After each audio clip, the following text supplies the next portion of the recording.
हरि ओम। ओम सहनावतु सहनौ भुनक्तु सह वीर्यं करवावहै तेजस्विनावधीतमस्तु मा विद्विषावहै। ओम शांति शांति शांति। श्रुति स्मृति पुराणानाम् आलयं करुणालयम् नमामि भगवत्पादं शंकरं लोकशंकरम् शंकरं शंकराचार्यं केशवं बादरायणम् सूत्रभाष्यकृतौ वन्दे भगवन्तौ पुनः पुनः। समस्तजनकल्याणे निरतं करुणामयम् नमामि चिन्मयं देवं सद्गुरुं ब्रह्मविद्वरम्। ओम श्री चिन्मय सद्गुरवे नमः। हरि ओम। We are trying to understand the scripture Brahma Sutra under the auspices of Bhashyam done by Shankaracharya, in which, after finishing the first four important adhikaranas, we have come to the conclusion that the cause of this universe, both in terms of intelligent cause as well as the material cause, is nothing else but the ultimate reality called Brahma. Vedas are the only way to realize the Brahma. Shastra Yonitvat, that is what we saw. And all the statements, although appear sporadic and distributed in the Vedanta part of the Veda, the end part of the Veda, the Upanishads, all of them mean nothing else but an harmonious conclusion, tattu samanvayat, that Brahma and Brahma alone is the precursor, is the originator, is the cause of everything. It is the causeless cause.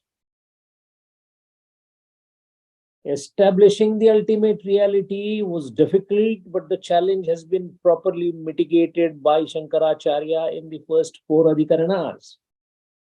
But the fact remains that the attributes or the description of the Brahma defies certain things. Brahma has no business to become Karta. Brahma has no business to do with the creation. Brahma does not create because it is akriya.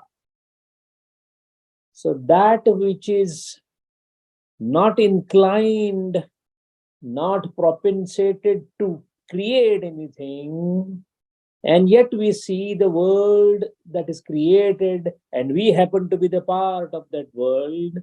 How do we reconcile the Brahma and the Jagat or the Vishwa or the creation?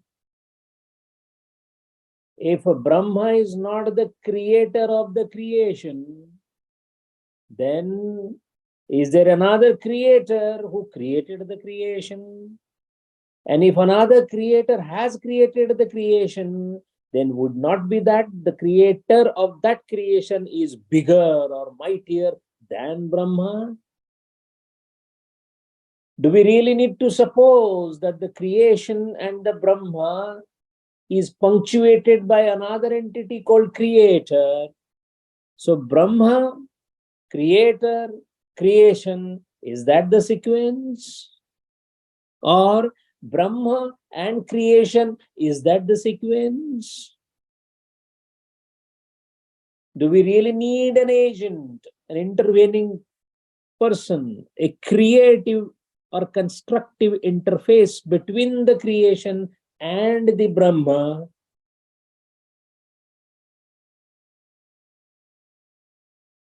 Because it's very easy to say that everything in the world exists because of Brahma, yet everything that exists is not Brahma.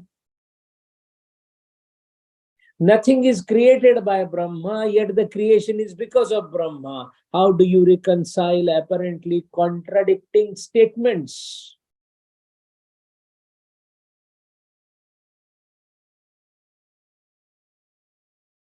If Brahma is a Jnana-purna substance, then how the creation which comes essentially because of the Brahma can have Ajnana? Ajnana cannot produce Ajnana. Brahma itself is not at all inclined to produce anything, yet the production is right in front of our eyes. In fact, I am the part of the creation. So what is true? And if Brahma is the Nirvikalpa, Nirakara, Niravayava, Ekameva, Advitiya Tattva, and nothing else exists, if nothing else other than Brahma exists, then where is the existence of creation?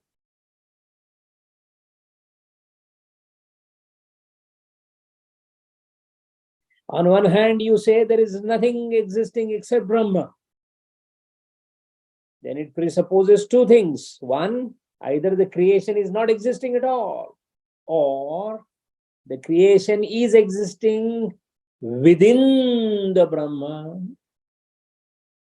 If it is within the Brahma, then a Nishkriya Vastu, how can it have Kriya inside? Two opposites cannot stay together. It's quite a mind-boggling situation, because if the creation has to be treated as true fact, then we have to answer who created it. And if the creator is connected with the creation, and since the creation is going to end one day, the creator must also end. And if Brahma is the creator, then Brahma will end. If the ultimate reality ends, how it can be ultimate reality?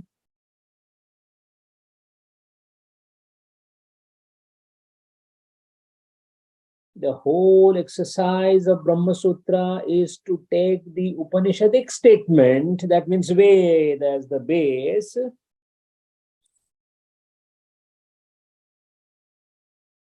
we need a support, we need a place, we need a source from where we can get something to hold upon for the discussion, for the knowledge, for the sake of pramana, for epistemology, for metaphysics, for ontology.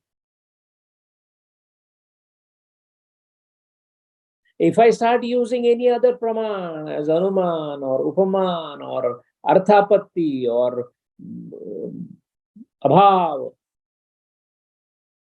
that is not going to explain this. So the only thing that I can depend upon is pramana, is a Shabda pramana, and amongst the Shabda pramana, Veda is the ultimate pramana. So I am depending on Veda to answer the questions that I get as far as creation and ultimate reality is concerned. It's clear that what you should be relying upon to get the answer for the sake of nature of ultimate reality and creation is Veda. Why? Because those who realized and understood this reality, the Vipras, they have made their statements known in Upanishad. So that is why we have to pick up those statements, tits and bits, all from the Upanishad, and try to make samanvaya in order to establish the fact that who created the universe? What is the ultimate reality? What is the relationship between the ultimate reality and the creation? And this exercise, one of the finest minds that worked on this was the mind of Sankhya. You will not get anywhere in any other darshana or any other philosophy such a tightly, neatly packed, systematically organized theory of creation. And it can be tested. It stands the test of experimentation. There is a cascade starting from the pradhana or the prakriti, which underwent transformation and changes and transformation and changes and transformation, and the world is created and is still under creation. How long would these changes keep taking place? The cascade will keep flowing down. How long? It is still flowing and it will continue to flow. And this sounds perfectly well with the modern science also, because the galaxies are still expanding. The world is still expanding. The universe is still expanding. We do not know there are many universes or one universe or multiverses. Or what it means is the change is still continuing. And how precisely this cascade came from the top to the bottom has been so clearly elucidated by the Sankhyas that it has a mathematical precision. The theory of the Prakriti, the theory of the three gunas, the theory of the Vikruti, theory of the Pradhana becoming the Buddhi, then it becoming the Ahankara, then it becomes the Karmendriya, then it becoming Jnanendriya, the Panchamahabhuta, the Tanmatra. Everything is so mathematically organized that its truth cannot be denied. Not only that, a yogi, when he starts meditating upon these tattvas, he actually realizes that they are true. In fact, we have identified ourselves with the body, although the body has come from the evolution of these Vikrutis. So I identify myself with my name and my shape. But in the meditation, when I start analyzing what are the elements that I'm made up of and start meditating upon it, I start moving upwards in the same cascade on which I came down. So I start elevating myself. It is called a layavad, a step-by-step backward regression to higher elements. If this is Ashtada Prakriti, the body, I shall go behind this to the Panchamahabhutas. If Panchamahabhutas have come from Tanmatra, I shall go to Tanmatra. If Tanmatras have come from Ahankara, I shall go to Ahankara. If it has come from Buddhi, I shall go to Buddhi. And since the previous element has a wider encompassing transformation, you come to know about that transformation moment you know the seed element. Higher you go, wider your consciousness is, more you come to know. And it has been tested, time tested again and again by the yogi when he moves in his meditation towards the higher and higher level of consciousness by taking stage by stage approach, where he starts with the Savitarka Samadhi, Savitarka संप्रज्ञात समाधि, निर्वितर्क संप्रज्ञात समाधि, सविचार संप्रज्ञात समाधि, निर्विचार संप्रज्ञात समाधि, स अस्मिता समाधि, Sananda Samadhi. All these are Samprajnat Samadhis where one by one layers and layers and layers of Prakriti transformation are again ascended by the yogi, whereby he expands his knowledge, consciousness, awareness of wider and wider things, which from a normal or a mortal standpoint are called Siddhi. All the Ashtada Siddhis are nothing else but becoming aware of the previous state of elements. If so much has been said by the Sankhya, and that is why they also propose that the creation is nothing else but unfolding of the Prakriti. So Prakriti is the origin, cause of the creation, according to Sankhya.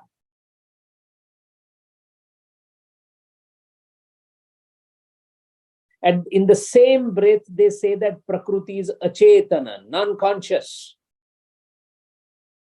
How non-conscious, how achetana Prakriti can create the universe? How? That is the million-dollar question that is being now discussed in Ikshatyadhikarana. When everything was perfectly normal, there was no creation, there was no creator. When creation was not there, creator was not there, whatever was there. Because we cannot imagine what would be there if creation and creator is not there. That which was there when the creation and the creator was not there is termed as the ultimate reality called Brahma, whatever it may be, because knowing or comprehending that reality is beyond me, because I am a part of the creation. I can only comprehend what is created. I cannot comprehend what is not created.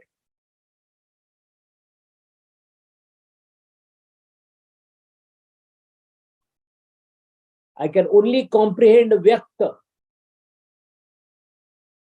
I may progress forward to even comprehend Avyakta, unmanifested. But that which is beyond Vyakta, manifested and unmanifested Avyakta, I cannot even imagine. Anubhuti is out of question. Even imagination is impossible.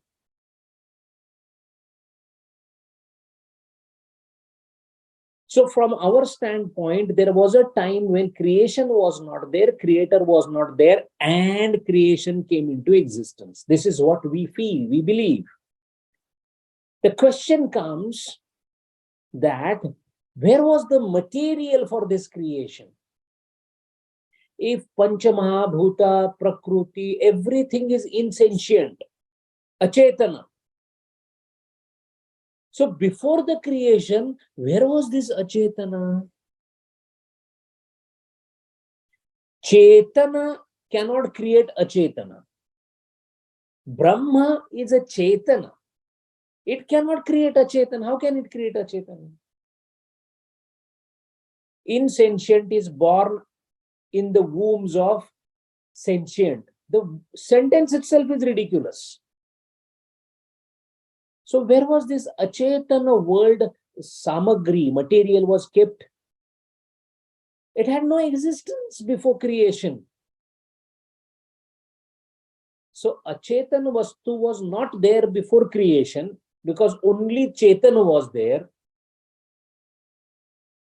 At the time of creation, achetana got produced. Now, who produced it? Chetana cannot produce achetana. See the problem, see the issue that is there. Who is the mother of this achetana? The whole world is achetana. For time being, we also let us presume that yes, Brahman is the only sentient thing, only Chetan.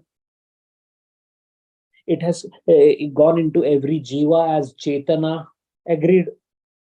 But in this jiva, Atman is the only Chetana thing. Rest everything is what? Achetana. Where from this Achetana came?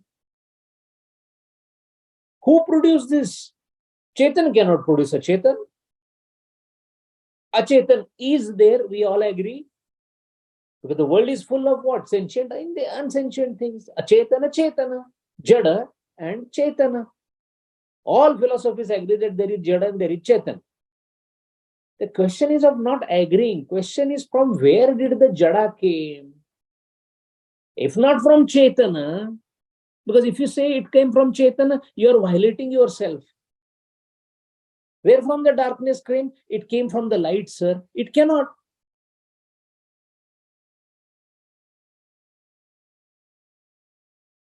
No, it is absence of light that is creating darkness. But why would light become absent?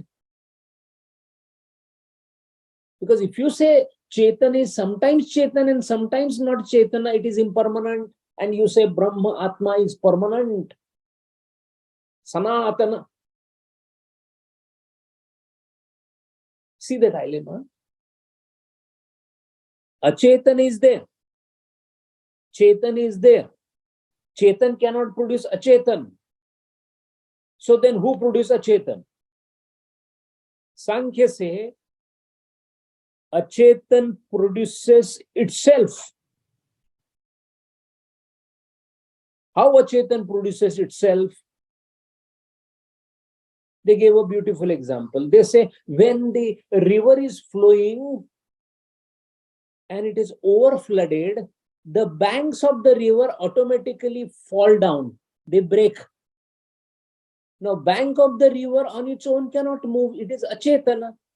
Yet, because the river was over flooded, just because of presence of river by the side, the banks break and fall down. In the similar manner, because of presence of Purusha, Prakriti starts vibrating and starts transforming.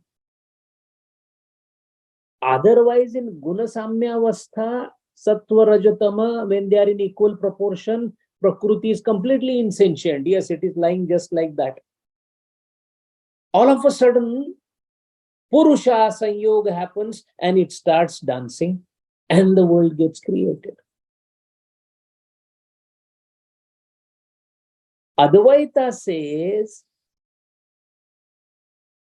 it is not possible for the Prakriti or Pradhana to do anything unless it borrows sentientness, Chetana, from the Chaitanya, Brahma. So who is true? Are the Sankhya's true who say that, look, Brahma never does anything, so it always remains aloof or separate, Nishkriya, in pure state, in a Jnanamaya state, whatever you call it, but it doesn't create anything. Because if it creates, it will also be subject to then change. So according to Sankhya, agreed, Purusha does nothing. That means Brahma does nothing. It is the Pradhana.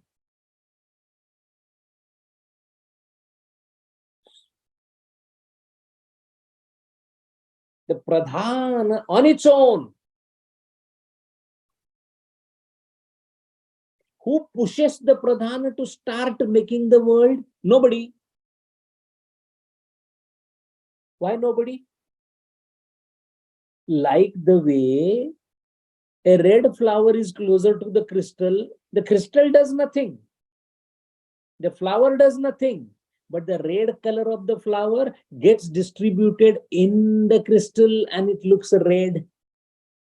So the function of looking red happened, but the flower was not at all interested, did nothing.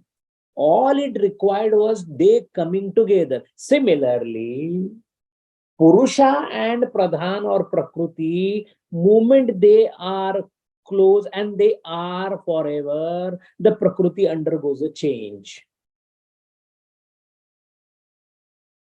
That is why the statement in Veda or Upanishad which says that tad aikshata, he or it did the aikshan. Aikshan is visualization, ideation. He saw and the world was created. That ikshana, that visualization, ideation, that first sankalpa, who did it? Is it the Brahma who did the sankalpa? It is the Brahma who did the ikshana, or it is the Pradhana who did the ikshana? Now the Sankhyas and Shankaracharya are in fight about this word called ikshana. Sankhya say that the ikshana was done by Pradhana, not by Brahma. Why? Because there are statements in Veda which specifically says that Tejo Aikshata, Teja Tattva did the ikshan and created Jala Tattva. Tejo Ikshata, Jalao Ikshata. The water principle did the ikshan and Prithvi was created. So that means, look, they are already talking about Jala, Prithvi. That means ikshana, visualization, is done by none else than the Pradhana and its modification. So Pradhana is the one who creates the world, not the Purusha, not the Brahma. It is the Achetana Pradhana who creates the world.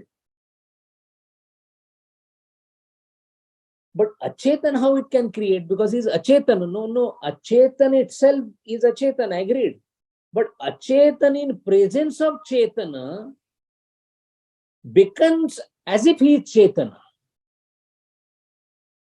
How can you say that? Look in the world. A mirror is lying upside down on the ground. Nothing happens. Moment it is reversed and its shining side is facing the sun, all of a sudden from the mirror you see the light falling on the wall. Now mirror is achetana, yet it reflected the light. So does the light come from the mirror? No, it just happens to be in conjunction with the sun. Similarly, the pradhan or the prakriti happens to be in conjunction with the chetana vastu called Purusha or Brahma. So it starts working.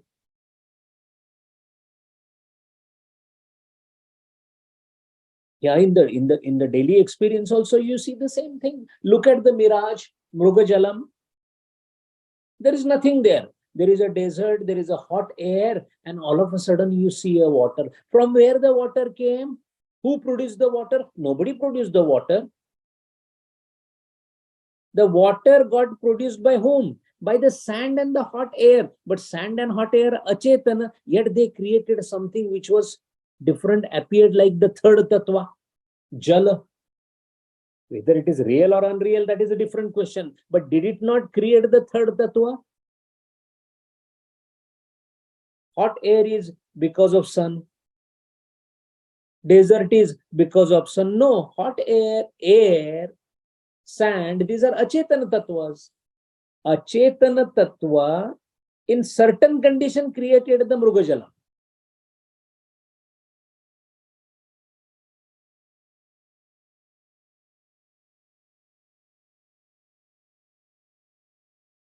That's why those who consider the creation as a true thing,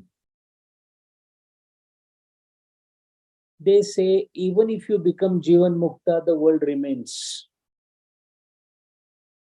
There are some who say that after you become Jivan Mukta, you come to know that world is an illusion. It was existing when I was born, but when I became Jivan Mukta, the world was no more existing. There is a third category of Gaudapada followers who say that world is not created only. You feel it is created. Who says it is created? A mirage is created. A Mrugajalam is created. But that's not a creation at all. It appears. It's not created at all. So the world is just an appearance. We are an appearance. This world is an appearance. And it appears so true to me. Satsang wouldn't have taken place. That means if you are in the creation, it is true. If you are outside the creation, it is false.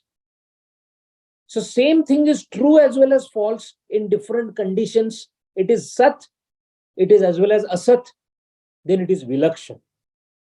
So Shankaracharya comes as a middle ground, Satasat Vilakshan, Sat Asat Vilakshan. It is there, it is not there, it is strange. But strange or no strange,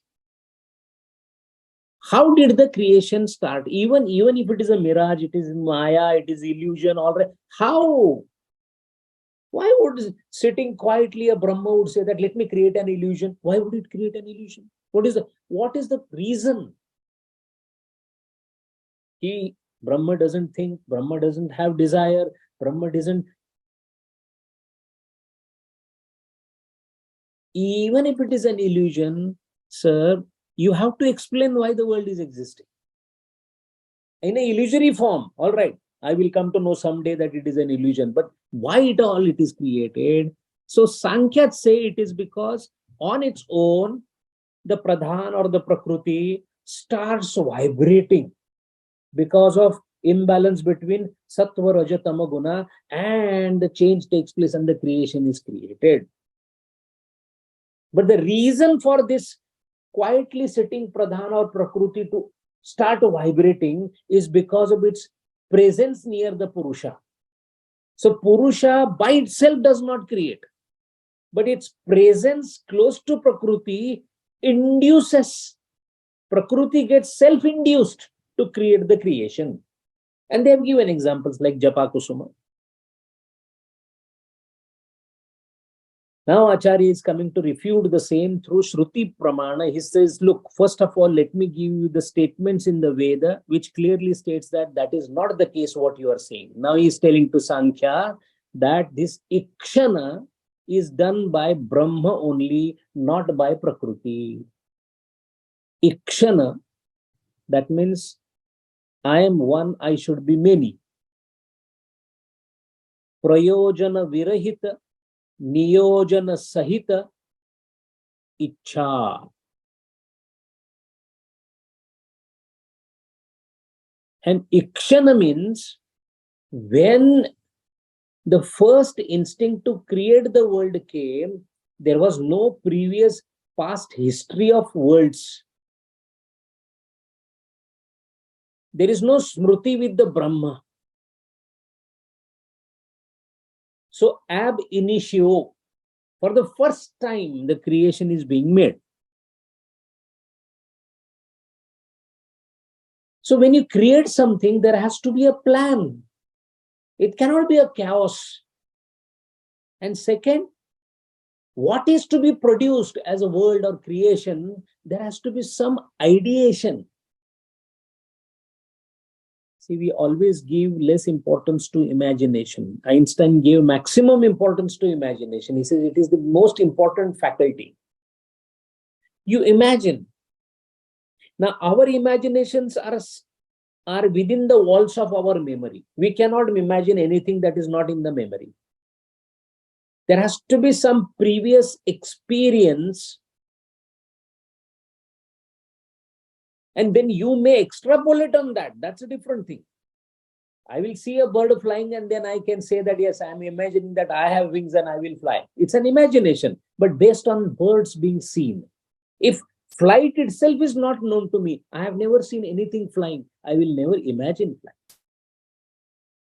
That means a human intellect requires previous experience of something to imagine something. Now, Brahma doesn't have any experience of anything, and yet it is creating. So the only way is, how did this ideation or visualization came to Brahma or whosoever created the universe without having previous experience?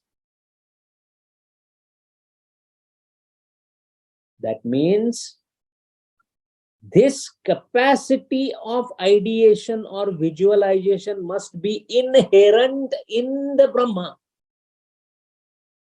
And this capacity itself is called Shakti. Power. Power of what? Power of creation. That's a small power. Power of visualization. This power of visualization is called Ikshana. So, it did Ikshana means it used power to create the universe. Now the question is whether the power used is by Achetana Pradhana. Ikshana is done by Achetana Pradhana or by Brahma.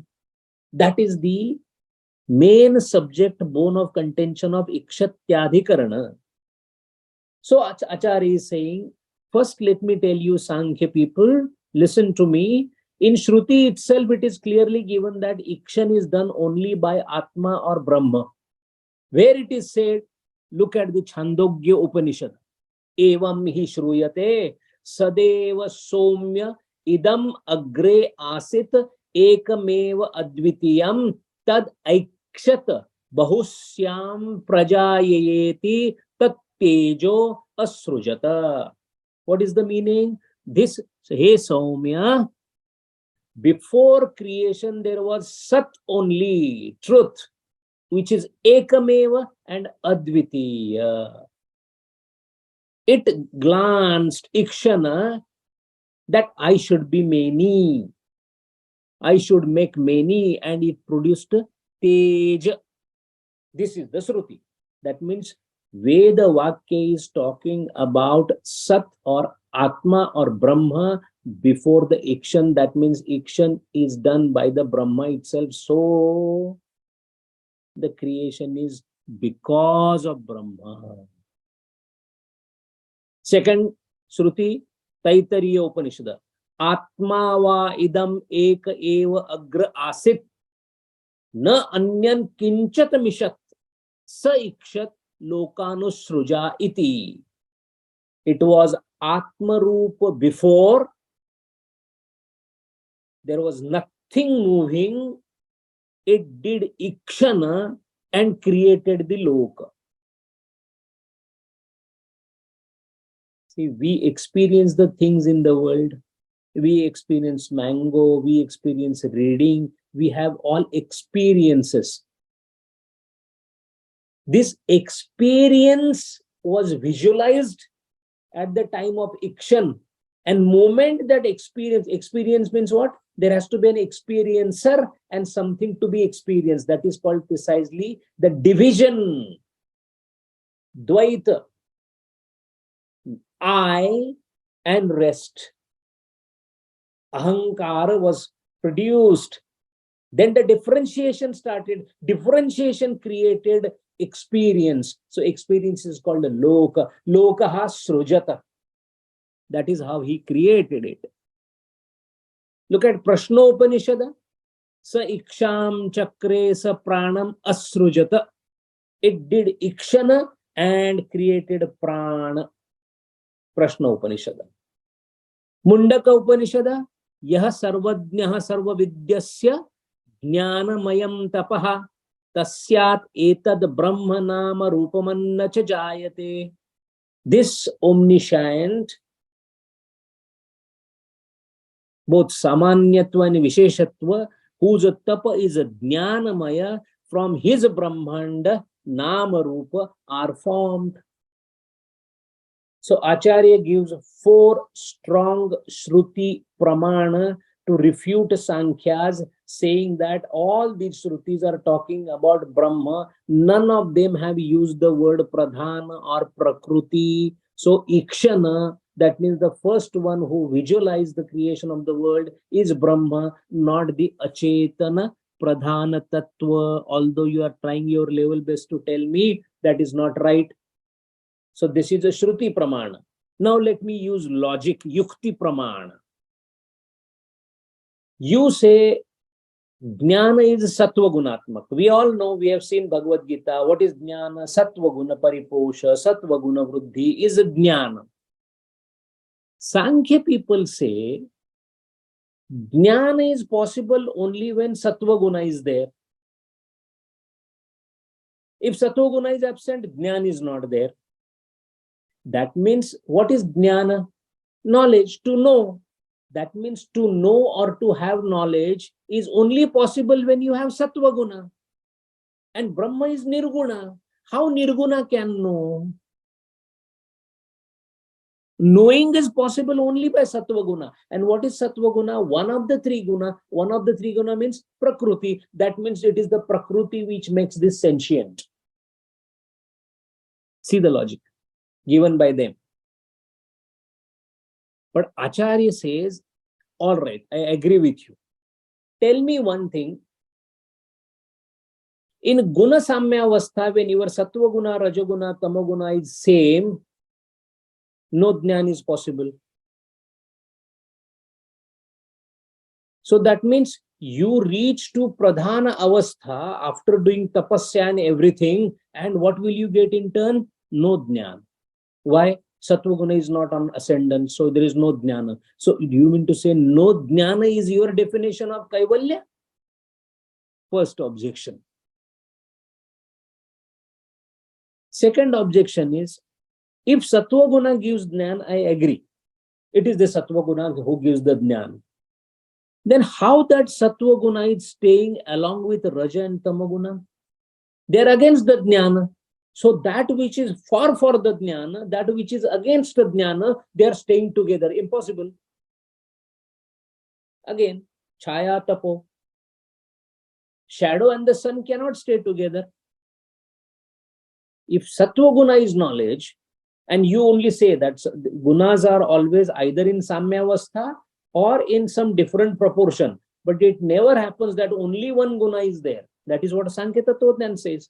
You may have 99% Sattva Guna, but 1% Rajoguna and Tamaguna has to be there. Otherwise, you cannot be a part of the creation. At least as a human being or a jiva, you will have a body. Body itself is Rajatamagunatmaka. So if Sattva Guna is Jnana, then why Rajoguna and Tamaguna is not reducing the Jnana? How those which do not give Jnana and that which gives Jnana are staying together? Not possible. This is second fallacy in your logic.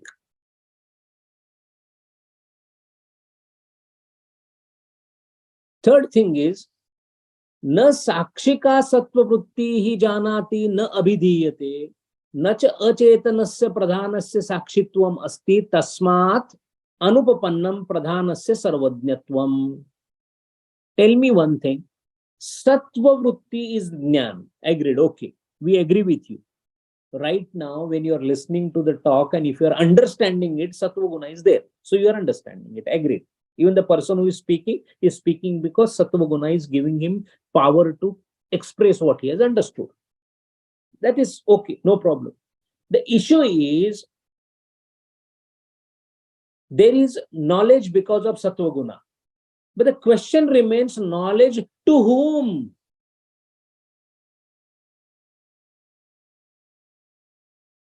When you say there is light, there is prakash. Agreed. But there is a prakash will be substantiated when there is a witness. Without witness, how can you say there is prakasha? Right now, there is humongous, maybe billion-degree temperature explosion might have taken place in the galaxy somewhere. Do we talk about it? We don't. Why? There is no witness. Me as a witness, I am sitting here. I have not seen that. So that means knowledge is possible only when there is a witness to the knowledge. Knowledge presupposes knowledge to or of something to somebody. Who is that who I was sleeping in the night? Who is that I? Sleeping in the night, the statement is not complete. I slept. I, the witness of that sleep. I am awake. Being awake or awakened state has no meaning unless who is awake. Witness, Sakshi has to be there. So even if Satoguna gives the knowledge, there has to be a Sakshi. And Achetan Pradhan cannot be the Sakshi because it is insentient. Some sentient thing has to be there as a witness. And Shankaracharya says, O Sankhya, that witness is what I am calling Brahma.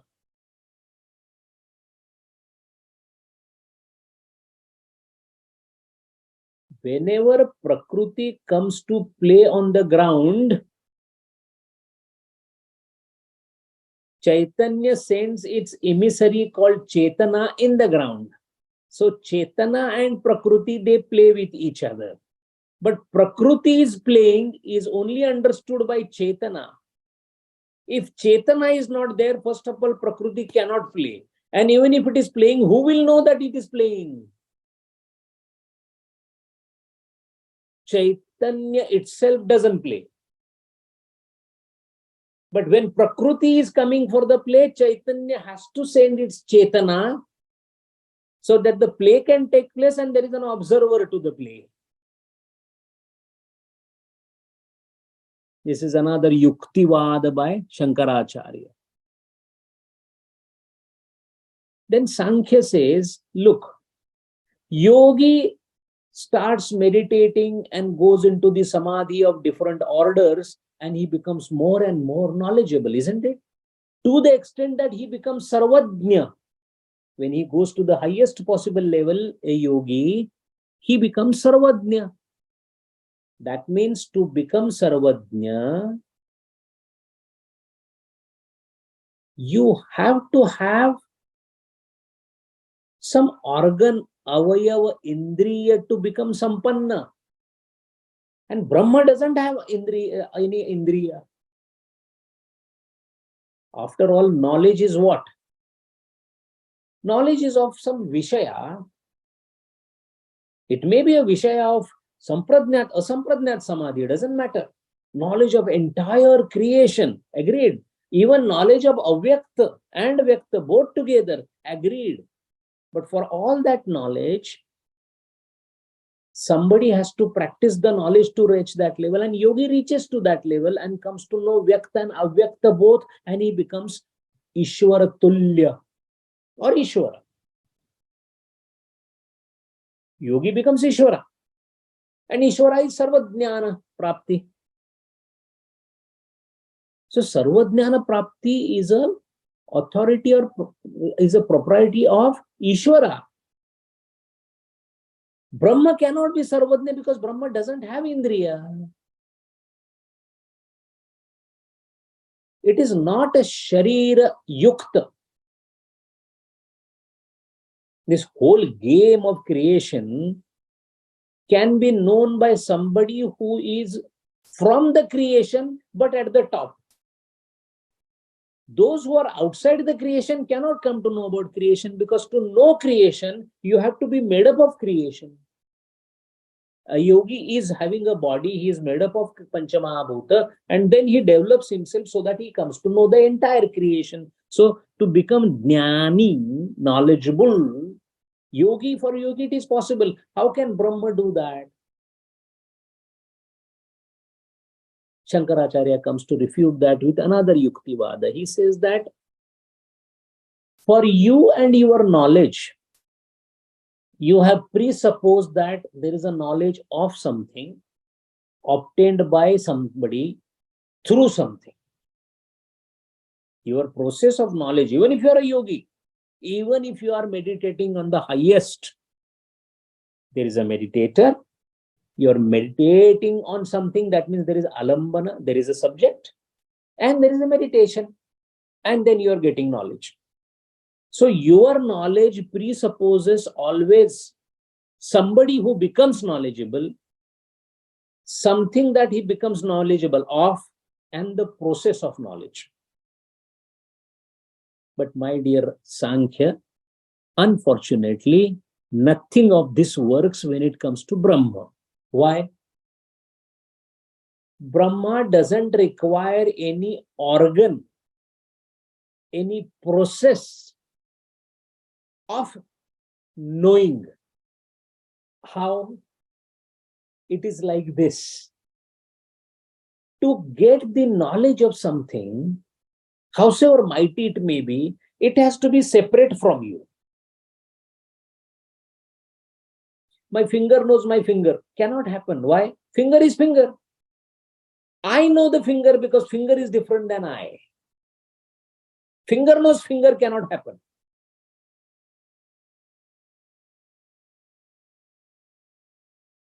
I know Manishji. Agreed. Because I am different, Manishji is different. Manishji knows Manishji. Cannot happen. Manishji knows. Knows what? He is Manishji. There is nothing required for him. How does he know that he is a Manishji? Does he use his eyes to see Manishji? He cannot. He uses eyes to see others. To see himself, it does nothing is required. His knowledge of himself is inherent. How does the water know that it is water? It is inherent in water. Does Agni know that it has a burning power? There's no question of knowing. Burning power is inherent in Agni. Like that, Brahma is inherently knowledge. So what? Sun is inherently light, but he enlightens everything. No, that is because sun is different and earth is different. When Brahma is the only one that is existing, if Manishji is the only one who is existing, how will he know anybody? There is no anybody there. There is nobody other. Just for the sake of presumption, let's say I am the only one who is present in the entire creation, whatever. Whom will I know? I will know myself, which I know. By what pramana? By it is inherently in my jnana. So my jnana about me is inherent in me. I don't have to undergo any process. Similarly, Brahma being ekameva advitiyam vibhuru vyapya and only one present, it knows itself. Swa samvedya.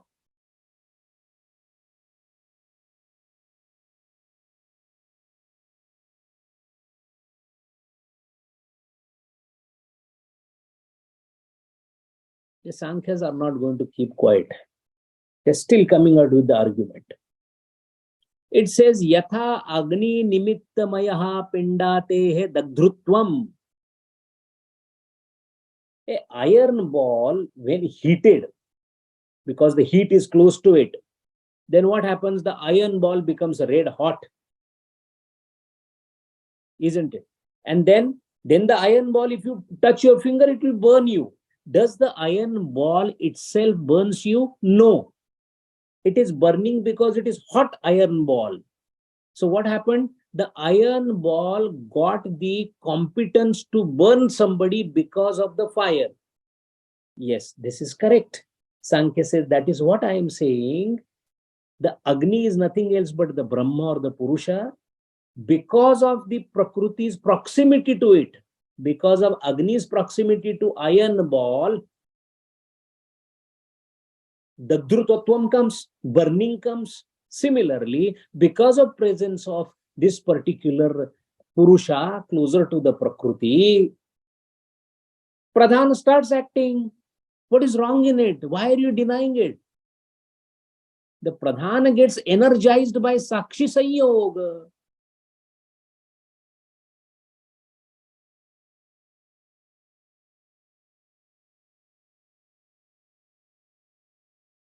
Acharya says, I agree with you completely with your Drishtanta. In fact, I am saying the same thing. That Agni ball or whatever you call has become hot and then is burning. All right. But burning is because of what? Heat.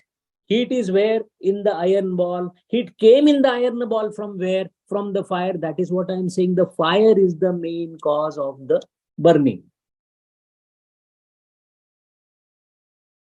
You are trying to say that iron ball is causing burning. Hot iron ball causes burns. Correct. But heat in the iron ball is coming from the fire. Sankhya say heat is personally not doing anything. Heat is heat. It is just there as a flame. Iron ball is borrowing the heat and then it is undergoing change. So the creation is because of the iron ball. Acharya says you are contradicting yourself in the same statement. Iron ball burns, we agree. Prakriti started creating universe, we agree. But the borrowed heat of the flame, the borrowed consciousness of the Brahma is what starts everything. And not only starts everything, it is the same borrowed consciousness that then goes further into each of the jivas. But Prakriti gives three gunas and three gunas. Yes, agreed. Three gunas create everything, but for that further movement of three gunas into different Panchamahabhuta, Tanmatra, this further movement is because of the propulsive action, pushing action of the same consciousness that came from Brahma.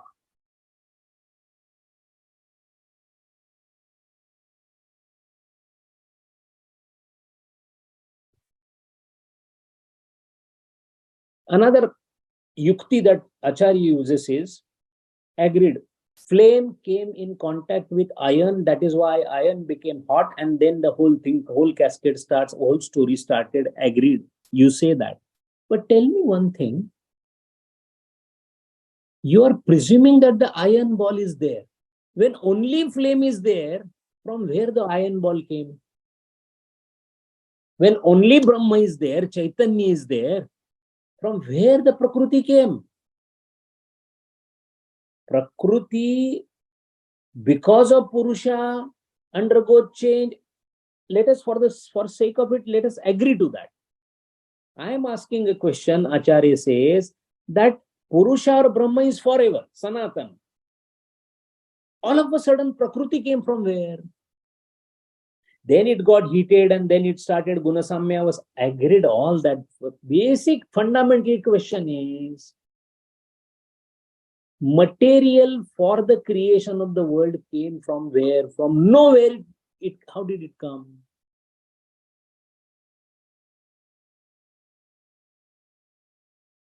How did it come?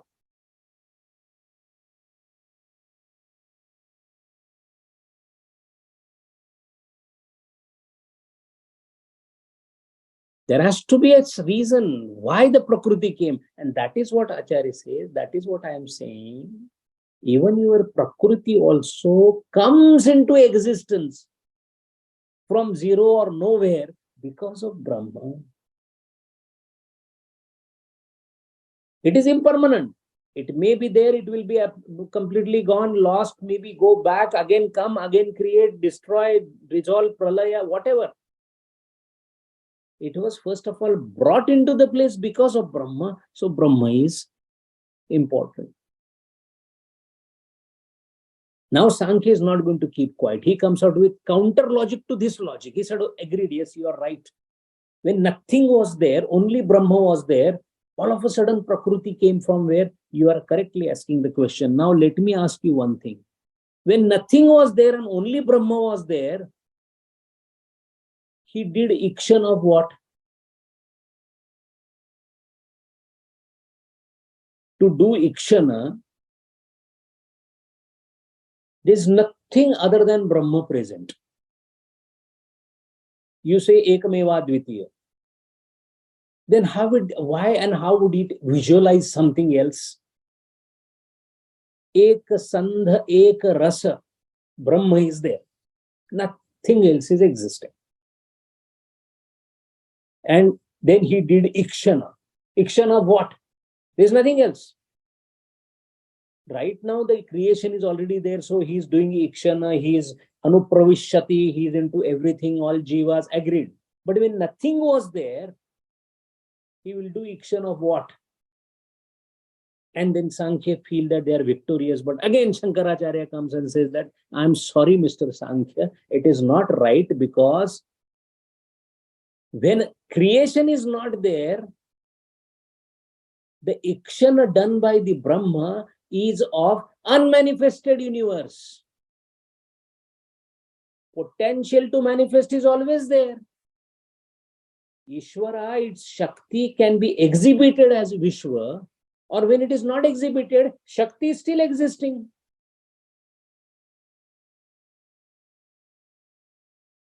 A lady has delivered the child, so I'm looking at the child. When it is not delivered, I'm looking at the child in the womb. Just as an analogy. Because I know it has ability to deliver a child.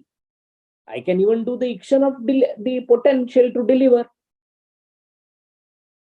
Unmanifested can still be visualized. And when it manifests, of course, the visualization is there. Action is there. When it is manifested, then through Ikshana, Teja, then Jala, Apa, Vayu, everything is created by Ikshana. Agreed, that is fine. Manifested. Unmanifested is the one which the Brahma keeps doing Ikshana always. And unmanifested is always there. Why? It is part of the Shakti of Brahma. So Brahma being Sanatana, Shakti is also Sanatana. Whether the Shakti would get manifested or not, and when and how, that could be subject to time. But potential to manifest is not subject to the time, and that is why Mr. Sankhya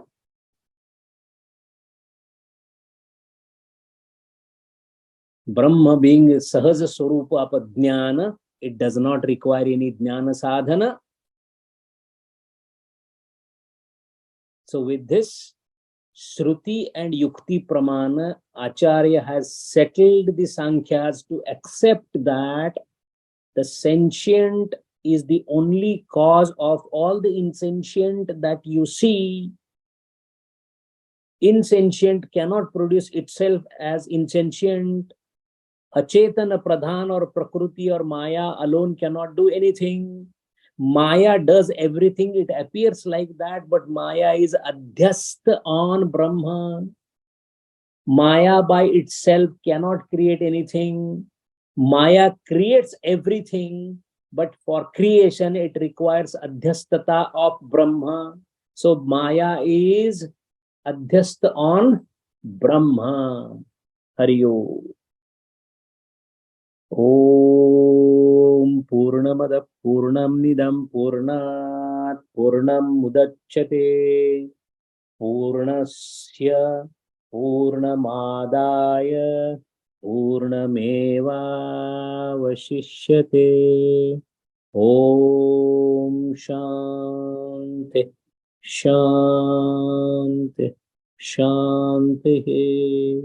Hari Om Shri Gurubhyo Namaha.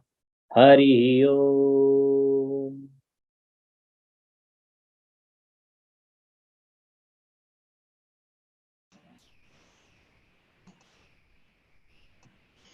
Hari Om. Sanjay ji, very interesting discussions. It goes very well with the Gita concepts like Maya Dhyakshana Prakriti Suyate Sacharajaram Hetunanena Kauntaya Jagat Viparivartate. Well, I have a small doubt about idam Sadeva Saumya idam agre asid. Here, there is a question of time occurring here. Time and space. Actually, agre means the time occurs there. Idam, space, place occurs there. How come? How can we justify this? Sat eva. Eva Somya. Sat eva Somya, because he's addressing to Somya. Hey Somya, Sat eva agre asit. To whom the Rishi is telling? To a embodied person. For an embodied person, only time and space is understandable because he's not yet Brahmanubhuta. If the same advice this Rishi would have done to Gurudeva, he would not have used this. Because for Gurudeva, Sat eva Somya Sadaiva Agre Asit is useless. Vedas are useless. For whom? Who transcended the Vedas. Vedas are the teaching meant for those who are within the time and space.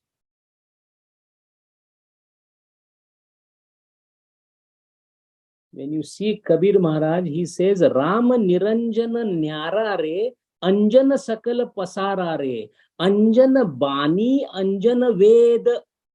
Ved is Anjana. For whom? For the Niranjana Rama. Till the time Anjan means what? Maya. Till the time Mayopadhita Vishwa is there, Sadeva Somya Agre Asit. Once you go beyond the Maya, first of all, where is Agre? There is no direction. There is no Agre. So Paschat, Purastat, Avachordhvatat, Avadharatat. That is the situation. This is all the directions. Dik and Kala is in the Mayopadhita Vishwa. So the teaching itself, if everything is illusion, are not Vedas also illusion? If everything in this world of understanding, etc., is a part of illusory process of pramana, then even this particular satsang, is it not an illusion? It is called Samvadi Brahma, but it is a Brahma. Samvadi Brahma means what? In mathematics, when you say let age of the person be X, is not X a Brahma? It is Brahma, but it helps in solving the question. And at the end, what do? You leave the X and get the actual value. This is called Samvadi Brahma. So whatever these statements are there, they are to be understood in the context of an embodied Shishya being told the Jnanam, Brahma Jnanam, by a Brahmavetta. A Brahmavetta has to speak within the boundaries of the Mayopadhita Vishwa when he delivers the sermon. Gurudev spoke to us, not like how Tapon Maharaj spoke to Gurudev. Impossible. Only Tapon Maharaj could speak to Gurudev. What they spoke, we don't know. But what they spoke was at a different level. That Brahmibhuta Gurudev, when he speaks to us, then he uses all the common examples within time and space. That is why this statement. Hari Om. Thank you. Thank you. That is well explained. Thank you. Thank you very much. Hari Om, Sanjay ji. This, when you are mentioning about Ajayadana, there is one sloga in Bhagavatam which says, Ahameva sameva gre nanyada satasat padam paschadaham niredasya yovishesa sosmiham. Before creation, I was existing, and after destroying everything, I will exist, kind of thing. Hari Om. 4. That which is present after has to be present in the middle. Hari Om. Hari Om, Sanjay ji. Just a clarification. So while Shankaraji, takes these arguments apart, right? Do we in Vedanta accept Sankhya? Or, because do we only disagree with the creation part? Or, and accept everything else because we have, all the Panchatattva, Mahabhutas, all that, do we accept and then only clarify this? Or just a little clarification on that. Can answer me this. Do you discard Newtonian physics? Do you discard Einstein because of quantum physics? You don't. But you know that Newtonian physics cannot work in Einstein physics, and Einsteinian physics cannot work in quantum physics. Each of them have a satta and a truth to a certain extent. But the truth gets transcended by higher truth.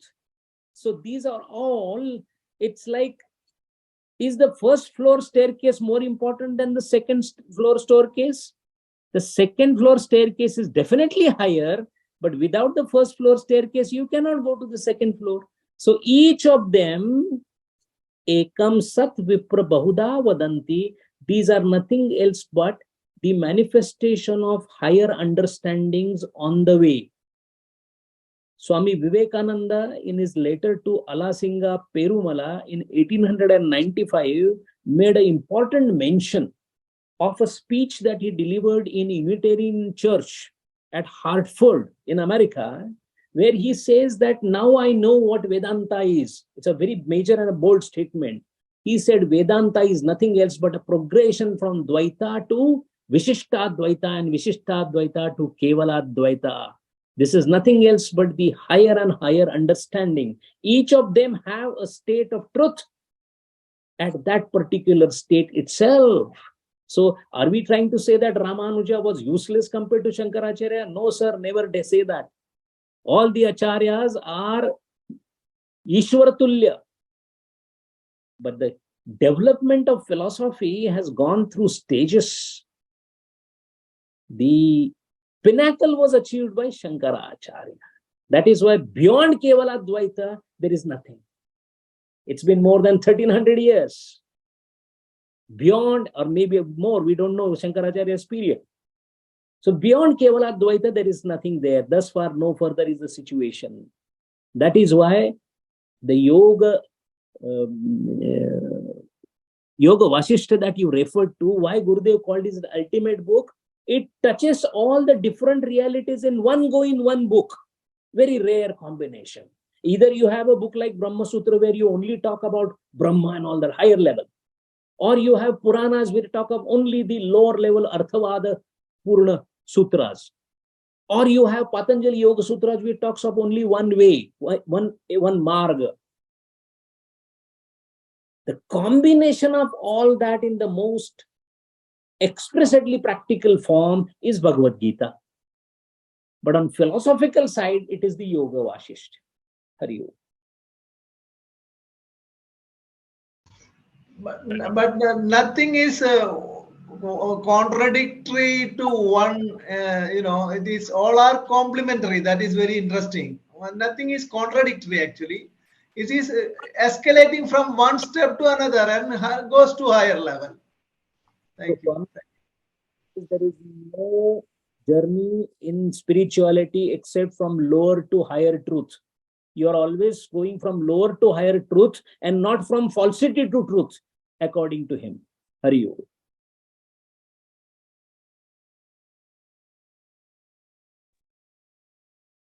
Hari Om. Any more questions?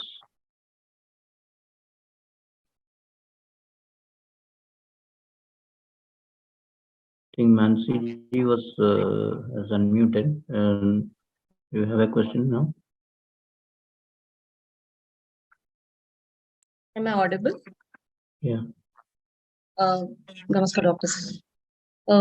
It's very difficult to understand how a Chetan, created the universe, and Brahma is Chetan. So, is this exactly where this concept of Ishvara got introduced, which actually then was empowered with the Karta, and then given all the responsibilities of this creation that happened in the Prakriti and the Niyanta of this entire creation? Is this how exactly Ishvara as a concept came into existence? You're absolutely right. If Brahma is present in all the creation by its presence as Chetana, then the sum total of that all Chetana of all creation has to be presumed. So an artificial sum total of all the Chetana in all the things that are created was endowed with the power of knowing all the Chetana Vastu. So all the creation is known to the one who is nothing else but cumulative all Chetanas of all beings that are produced, and such a being is called Ishvara. So it becomes Saguna Brahma. Why Saguna? Because now he is controlling those where it has already entered for the sake of exhibition of some guna. So it becomes Saguna Ishvara. But does he have a shape? He still doesn't have a shape because he is up at the top of the creation. He is not in the creation. If you are in the creation, you will have a shape also. So you become Saguna Sakara. But Ishvara being at a level where Guna is there, but Akar is not yet there because he is not a part of creation. He is above the creation. So that is why he keeps his hand, one hand in the hand of Brahma and the other hand in the hand of Maya. So Ishvara is sitting with one hand shaking with Brahma, one hand shaking with the Maya. So that is why he is Saguna but Nirakara. Moment you come in creation, he becomes Saguna and Sakara. Moment you go beyond Ishvara, you become Nirguna and Nirakara. Hari.